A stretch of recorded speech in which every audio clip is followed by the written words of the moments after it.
I got so much motherfucking design on right now. Break it down, bring it back, make it clap. I got 3 old thoughts, new guap, wear that thing. Bitches on my line, and you know. Pengertian sosialisasi.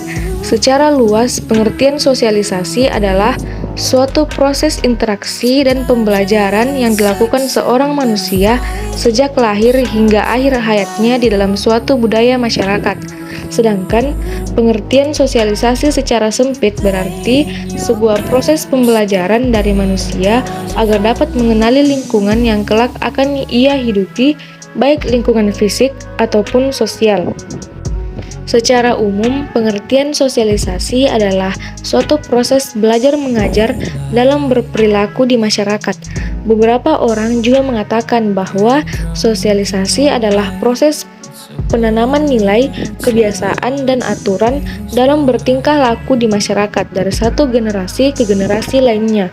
Dalam proses sosialisasi sendiri, manusia disesuaikan dengan peran dan status sosial masing-masing di dalam kelompok masyarakat.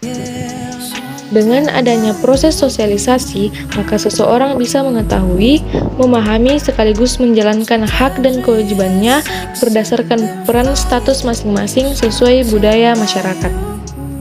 Nah, contoh dari sosialisasi yang terjadi di sekolah adalah saat seseorang guru berinteraksi dengan para siswa dalam kegiatan belajar mengajar. Tidak hanya itu, sosialisasi juga sering terjadi ketika para siswa bertanya pada guru atau mengungkapkan pendapat tentang pelajaran di sekolah. Nah, selanjutnya adalah penyesuaian diri. Penyesuaian diri adalah suatu proses yang mencakup respon mental dan tingkah laku, di mana individu berusaha untuk dapat berhasil mengatasi kebutuhan-kebutuhan di dalam dirinya, ketegangan-ketegangan, konflik-konflik, dan frustasi yang dialaminya, sehingga terwujud tingkat keselarasan atau harmoni antara tuntutan dari dalam diri dengan apa yang diharapkan oleh lingkungan di mana ia tinggal. Contoh fenomena dari penyesuaian diri yaitu jangan malu dan ragu untuk menyapa orang lain lebih dulu saat bertemu mereka, baik itu teman sekelas, kakak tingkat, guru, dan staf sekolah lainnya. Setidaknya anggukan kepala sebagai tanda sapaan saat bertemu dengan orang lain agar mereka lebih terkesan karena kepribadian kamu yang hangat. Aspek selanjutnya yaitu pranata sosial. Pranata sosial adalah sebuah sistem tata kelakuan dalam hubungan yang berpusat pada aktivitas-aktivitas untuk memenuhi berbagai kebutuhan khusus dalam masyarakat. Istilah pranata sosial berasal dari bahasa Inggris yaitu social institution, yang artinya nilai dan norma sosial yang berharga serta dianggap penting dalam masyarakat. Pranata sosial juga dapat diartikan sebagai seperangkat aturan dalam suatu kegiatan yang berhubungan dengan sosial, masyarakat, dan kepedulian masyarakat terhadap kepentingan umum. Contoh pranata sosial di lingkungan sekolah yaitu siswa dilarang untuk membolos, ribut selama jam pelajaran. Selanjutnya adalah stratifikasi sosial. Stratifikasi sosial adalah pengelompokan masyarakat secara vertikal atau bertingkat berdasarkan sesuatu yang dihargai dalam masyarakat atau prestige. Nah, contoh fenomena dari stratifikasi sosial di sekolah adalah keberadaan kelas unggulan. Kelas hanya diisi oleh siswa dengan kemampuan akademik di atas rata-rata. Tujuannya ialah memberikan stimulus bagi siswa untuk berpacu meraih nilai terbaik. Pemetaan berdasarkan nilai pengetahuan ini termasuk dalam faktor terbentuknya stratifikasi sosial. Hal ini memungkinkan terjadi perlakuan berbeda dari guru bidang mata pelajaran.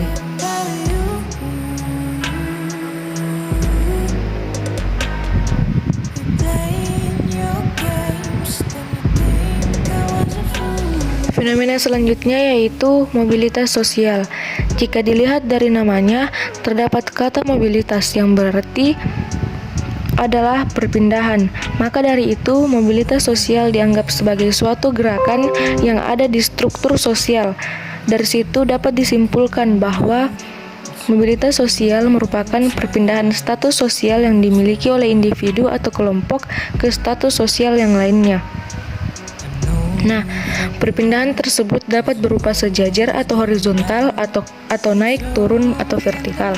Mobilitas sosial ini terjadi di mana saja, seperti lingkungan rumah, kerja, pemerintahan, bahkan lingkungan sekolah. Contoh fenomena mobilitas sosial di lingkungan sekolah yang horizontal adalah seperti yang dialami oleh Pak A, seorang guru biologi di SMA X, tetapi lingkungan kerja di SMA X tidak cocok dengan dirinya. Akhirnya, Pak A memutuskan untuk pindah ke SMA Y dan mendapatkan lingkungan kerja yang ia inginkan. Selanjutnya, perubahan sosial. Perubahan sosial adalah bentuk peralihan yang merubah tata kehidupan masyarakat yang berlangsung terus-menerus karena sifat sosial yang dinamis dan bisa terus berubah. Contoh fenomena perubahan sosial di lingkungan sekolah adalah perubahan pada gedung sekolah pada saat sekolah baru berdiri beberapa tahun yang lalu. Tentu saja, belum ada fasilitas yang memadai untuk kegiatan belajar dan mengajar, seperti ruang multimedia, perpustakaan, dan lain-lain. Aspek selanjutnya yaitu kebudayaan. Budaya dalam Kamus Besar Bahasa Indonesia bisa diartikan sebagai pikiran, akal, budi, adat istiadat, sesuatu mengenai kebudayaan yang sudah berkembang, dan sesuatu yang sudah menjadi kebiasaan yang sudah sukar diubah, sehingga bisa disimpulkan bahwa budaya sekolah adalah adat istiadat atau kebiasaan yang sudah berkembang dan sukar diubah di lingkungan sekolah.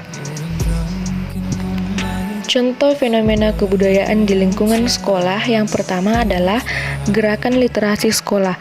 Aktivitas ini bertujuan agar peserta didik memiliki minat dalam membaca. Yang kedua, kegiatan ekstrakurikuler. Ekstrakurikuler bertujuan untuk mengembangkan bakat dan minat peserta didik. Yang ketiga, membiasakan perilaku baik dan sopan yang sifatnya spontan. Dengan membiasakan perilaku yang baik dan sopan pada peserta didik akan menumbuhkan karakter tersebut di luar sekolah sekaligus. Karakter baik dan sopan dinilai sudah terbentuk dalam diri peserta didik jika mereka telah melakukannya secara spontan. Dan yang terakhir adalah menetapkan tata tertib. Tata tertib sekolah bisa dipakai sebagai batasan boleh atau tidak peserta didik melakukan sesuatu. Nah, aspek selanjutnya adalah transmisi budaya. Transmisi kebudayaan merupakan penerusan kebudayaan dari generasi ke generasi, atau dapat juga disebut kebudayaan yang diturunkan secara turun-temurun kepada anak, cucu, cicit. Namun, kebudayaan ini tidak hanya pada keturunan saja, dapat juga diturunkan kepada anggota masyarakat lain yang ingin mempelajari dan mendalami suatu kebudayaan itu sendiri.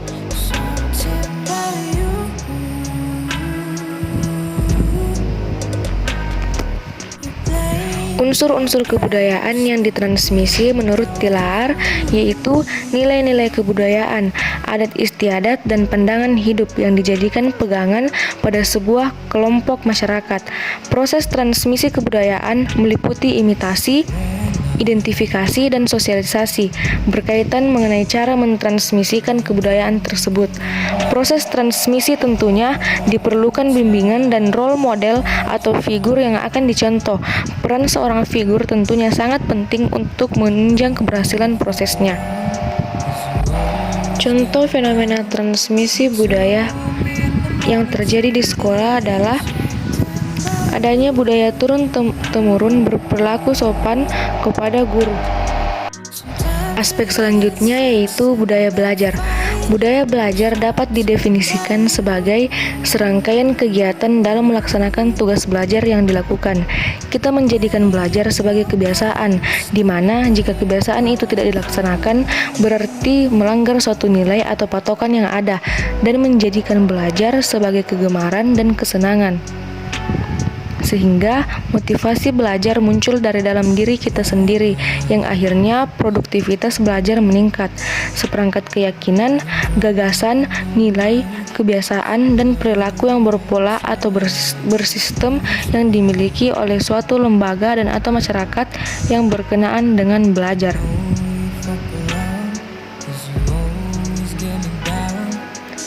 Contoh fenomena budaya belajar yang pertama adalah mengerjakan tugas yang diberikan oleh guru, datang tepat waktu ke sekolah, bertanya dan menjawab saat proses diskusi di kelas.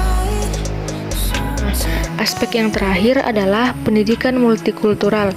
Pendidikan multikultural adalah proses pengembangan seluruh potensi manusia yang menghargai pluralitas dan heterogenitasnya sebagai konsekuensi keragaman budaya, etnis, suku, dan aliran agama. Nah, contoh fenomena dari pendidikan multikultural sendiri di sekolah antara lain menyamaratakan hak dan kewajiban seluruh siswa di sekolah tanpa memandang perbedaan masing-masing siswa, menanamkan sikap saling peduli dan toleransi antar siswa di sekolah.